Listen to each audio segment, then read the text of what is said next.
नीतीनाम्मा तुझी मुळी ही गडगड नाऱ्या नभा अस्मानाच्या सुलतानीला जबाब देती जिव्हा सह्याद्रीचा सिंह करता शिवशंभू राजा दरी दरी तुला नाद गुंजला महाराष्ट्र माझा जय जय महाराष्ट्र माझा।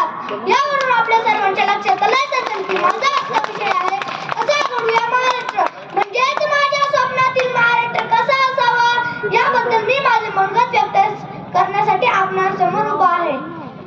खरं तर ज्यांच्या विचाराने संपूर्ण महाराष्ट्र घडला ते अखंड हिंदुस्थानाचे आराध्यदैवत छत्रपती शिवाजी महाराज ज्यांनी शिवरायांना घडवलंय वाढवलंय आणि स्वराज्य स्थापनेची प्रेरणा दिली त्या राजमाताची जाऊ आणि हेच स्वराज्य शेवटच्या क्षणापर्यंत प्राणाची पर्वा न करता बलिदान देऊन रक्षण करणारे धर्मवीर छत्रपती संभाजी महाराज तसेच शाहू फुले आंबेडकर यांना भाऊ साठे या थोर महामानवांना वंदन करून मी शिवदादासाहेब सोनवणे येथे उपस्थित मान्यवरांचे तुमच्या सर्वांच्या टाळ्याच्या गजरात स्वागत करतो।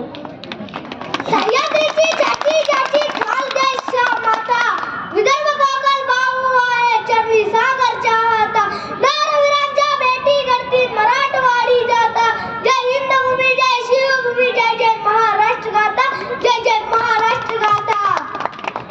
खरं तर आईची जाऊच्या संस्कारांचा शिवरायांच्या विचारांचा आणि शंभूच्या पराक्रमाचा साक्षीदार म्हणजे माझा महाराष्ट्र। बारावाचा वर देवीचा गड आणि तमाशाचा फळ म्हणजे माझा महाराष्ट्र। आंबा फणसाचा आणि माणसातला वाघ म्हणजे माझा महाराष्ट्र। रानातला पळस अंगणातील तुळसा आणि मंदिराचा कळस असाच आहे माझा महाराष्ट्र विविधतेत नटलेला। पण खरं याची वाटते की आजही आपण हवी तशी प्रगती हवा तसा स्वप्नातील महाराष्ट्र ते सुराज्य दिसत नाही। पूर्वीला इनाम या शब्दापेक्षाही हा शब्द महाराष्ट्रासाठी जास्त महत्वाचा होता पण आज भ्रष्टाचाराची माहिती करून इमानदारी विसरून गेलोय आपण। या सूर्याला या महाराष्ट्राच्या सूर्याला गुन्हेगारीचा ग्रहण लागलाय आता। आज परीक्षा काढवर ही वेळ आली की असा घडूया महाराष्ट्र हा विषय देण्याची। मित्रांनो आपण सर्वांनी मिळून कसा महाराष्ट्र घडूया की त्या महाराष्ट्रात गुन्हेगारीचं वर्चस्व असून भ्रष्टाचाराचं राज्य नसून फक्त आणि फक्त इमानदारीचं राज्य असेल। असा असेल आपण घडवलेला महाराष्ट्र मित्रांनो असाच असेल आपण घडवलेला महाराष्ट्र।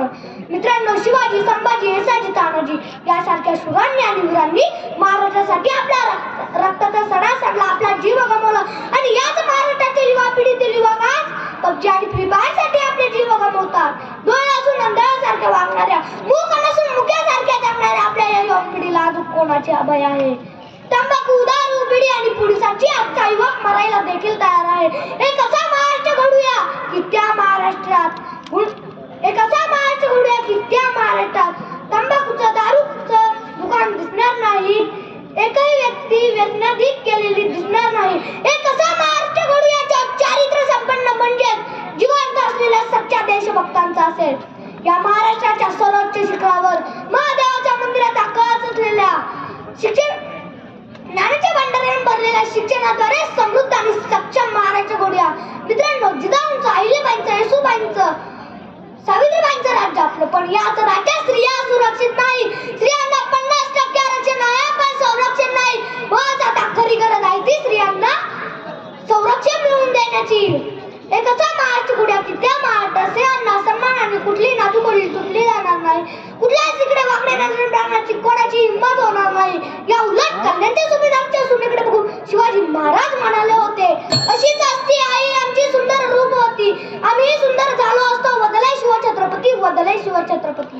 एक असा महाराष्ट्र घडूया जगी माऊली सारखे कोण आहे जिचे जन्मांतरीचे ऋण आहे। ती जगात एक स्त्री आहे ती जगात एक स्त्री आहे। स्त्रियांना पूर्वीपासून सांगितले जायचे की पदर खाली पडू देऊ नकोस मोठ्याने असू नकोस जास्त बोलू नकोस अंगाला ना शोभणारे कपडे घालू नकोस। अरे असे कोणते कपडे घातले होते त्या ड्युटीवर असलेल्या डॉक्टरने असे कोणते कपडे घातले होते त्या शाळेत जाणाऱ्या 3.5 वर्षाच्या चिमुकलीने तरी आपण तिला शिकवतो। अरे आता खरी गरज आहे ती तिला शिकवणी नाही त्याला शिकवण्याची त्याचा दृष्टिकोन बदलण्याची त्याला संस्कार देण्याची आणि यापेक्षाही सर्वात महत्त्वाचा त्याची मानसिकता बदलण्याची।